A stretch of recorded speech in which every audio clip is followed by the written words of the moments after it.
सपा के राष्ट्रीय महासचिव शिवपाल यादव ने शुक्रवार की सुबह रोडवेज के समीप होटल में प्रेस वार्ता कर घोसी में उपचुनाव में सपा की भारी जीत का दावा किया। वहीं उन्होंने अपने पुराने साथी दारा सिंह चौहान और सुहेलदेव भारतीय समाज पार्टी अध्यक्ष ओम प्रकाश राजभर को दरबदलू बताया।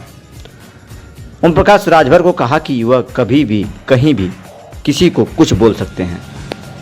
शिवपाल यादव ने प्रदेश में कानून व्यवस्था, स्वास्थ्य, बिजली, विकास, सड़क सभी व्यवस्था को ध्वस्त बताया। शिवपाल यादव एक दिन पूर्व ही शाम को आजमगढ़ पहुंच गए थे। उन्होंने कहा कि जो भी उनको अपनी पार्टी जनों से जानकारी मिली है, सपा घोसी उपचुनाव में भारी मतों से जीत रही है। शिवपाल यादव ने कहा कि सपा प्रत्याशी सुधाकर सिंह जुझारू समाजवादी नेता रहे हैं और हमेशा से उन्होंने संघर्ष किया है। उनके ऊपर जो भी आरोप हैं वह राजनीतिक प्रेरित हैं। शिवपाल यादव ने ये भी कहा कि आने वाले लोकसभा उपचुनाव में इंडिया गठबंधन की सरकार बनाएंगे। शिवपाल यादव ने चंद्रयान 3 की सफलता पर वैज्ञानिकों को बधाई भी दी। वहीं यह भी कहा कि अभी तक सबसे भ्रष्ट सरकार भाजपा सरकार है। देखिए, आज मैं आजमगढ़ में रुका हूँ। अब यहाँ से कुछ ही देर बाद उसी चुनाव प्रचार वहाँ पर सुधाकर समाजवादी पार्टी से चुनाव लड़ रहे हैं और उनके जिताने के पूरा प्रयास है और जीत। क्या माहौल सा लग रहा है? घोसी की क्या रिपोर्ट आ रही है? समाजवादी पार्टी के प्रत्याशी सुधाकर वहाँ से जीतेंगे भारी बहुमत से। 22 के गठबंधन के दोनों साथी दारा सिंह चौहान और ओम प्रकाश राजभर साथ में नहीं है। इस बार कितना प्रभाव पड़ेगा? देखिए, उनको तो पूरी जनता समझ चुकी है, वो किसी के भी नहीं है। उनके पुराने बयानों को तो आपने समझा ही होगा। पुराने बयानों को समझा है आप सब लोगों ने। क्या बोलते हैं, कब बोलते हैं, किसके लिए क्या बोलते हैं, याद है कुछ? भारतीय जनता पार्टी को बोल रहे थे कि हम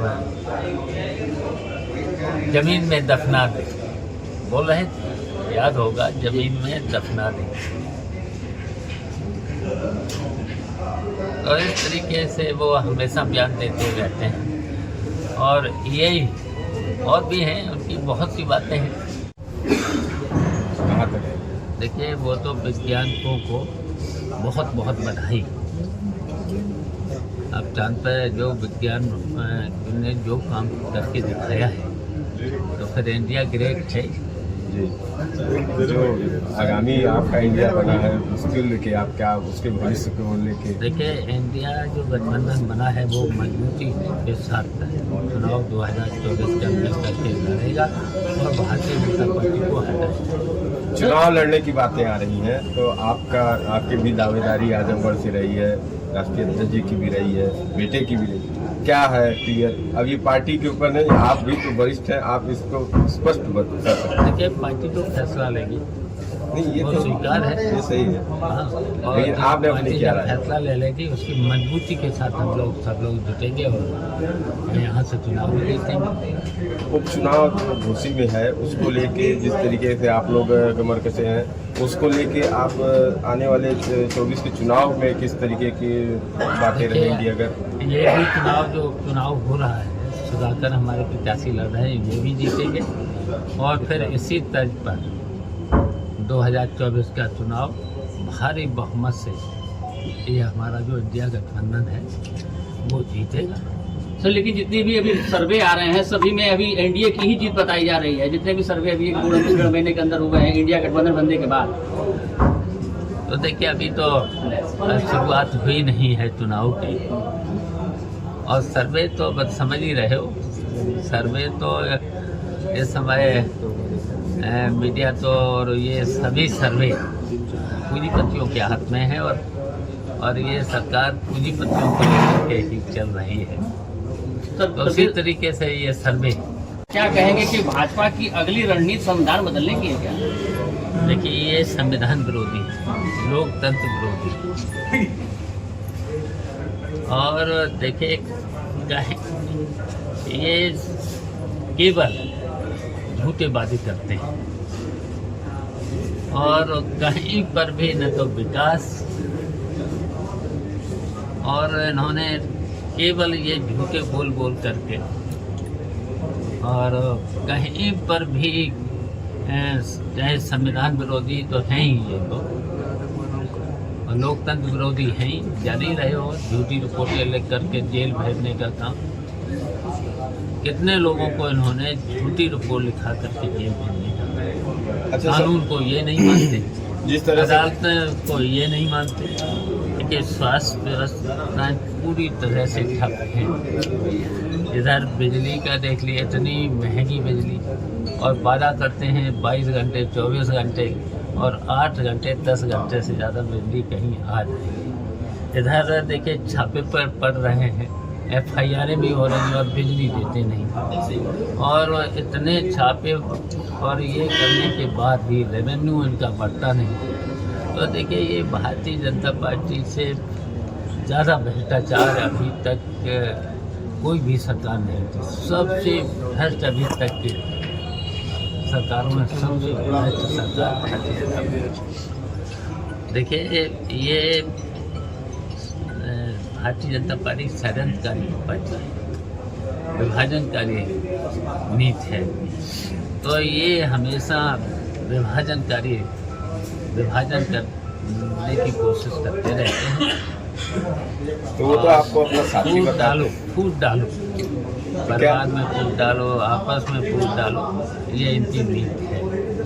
तो आपको तो सम्मान देते हैं, तो हमका वो तो देना ही पड़ेगा। हम लगातार 6 बार के विधायक हैं, और अब गए थे मैनपुरी, हमारे क्षेत्र में भी इन्होंने कोशिश की थी, लेकिन हमने वहाँ से कितने वोटों से जीता, और इस तरीके से मैनपुरी सीट कितने की जीत, तभी कोशिश की थी इन्होंने विभाजन करने की कोशिश। जिस तरह से पार्टी को छोड़ रहे हैं, समाजवादी पार्टी से कई विधायक चले गए, कई पूर्व विधायक चले गए, तो क्या इस सिलसिला अभी थमेगा नहीं, क्या लग रहा है? देखिए जो दल बदलू होते हैं ना, ऐसे तो समाजवादी पार्टी में अधिकांश जो पक्के समाजवादी पार्टी हैं कभी नहीं आते, और जो इधर उधर से आते हैं ना, उनसे थोड़ा सा सावधान रहने की जरूरत। व्यवस्था ध्वस्त है, सब रोज हत्याएं हो रही हैं। अभी आपने लखनऊ में देखा है, गवर्नर साहब के यहाँ किस तरीके से हत्याएं हो रही हैं, लगातार हत्याएं भी हो रही हैं। पूरी तरह से कानून व्यवस्था ध्वस्त है सब। और विकास के मोर्चे में क्या देखते हैं सरकार? विकास कहीं हो ही नहीं रहा, चारों तरफ गड्ढे ही गड्ढे दिखाई दे रहे हैं, कोई विकास का काम नहीं। झूठे बस वादे और झूठा प्रचार, इसके अलावा कुछ नहीं हो रहा है। सर कल आपके वही ओम प्रकाश राजभर जी ने ये भी कहा कि शिवपाल जी भारतीय जनता पार्टी ज्वाइन कर सकते हैं, क्योंकि सदन में योगी जी बार 27 बार आपका नाम लिया कि चले आइए चले आइए। देखिए ये लोगों का कोई ठिकाना नहीं है। सदन में उठ चुका है। ओम प्रकाश जो राजभर हैं, ये हमेशा दल बदलते हैं। आपको पता ही होगा 2096 से शुरुआत करी है, कितने उन्होंने दल बदले, और कोई इनका ठिकाना नहीं कब कहाँ चले जाएं, क्या कुछ बोल दें। और मैं अभी बताया ही है आपको, कब क्या बोल दें, किसके लिए बोल दें। अच्छा सर, नहीं तो हमारा जो इंडिया गठबंधन बना है वो निर्णय लेगा कौन कहाँ से लड़ेगा। अभी तो समय है, सब सामने आ जाएगा, कौन कहाँ से लड़ेगा, समय पर सब सामने आ जाएगा। सर बसपा ने कहा कि चुनाव हम अकेले लड़ेंगे 24 का, तो कहीं ना कहीं वो भाजपा को फायदा पहुंचाने के लिए क्या कुछ इसके उनके गठबंधन में शामिल नहीं किया जा रहा है इंडिया में, इस नाते वो करेंगे। तो वो तो भाजपा से पूरी तरह से मिले ही हुए हैं, पूरी तरह से भाजपा से मिले। अब वो तो भाजपा से बात करके ही अपना जहाँ से लड़ेंगे। अगर आपको हमारी चैनल की खबर पसंद आई हो तो चैनल को लाइक, सब्सक्राइब और शेयर जरूर करें।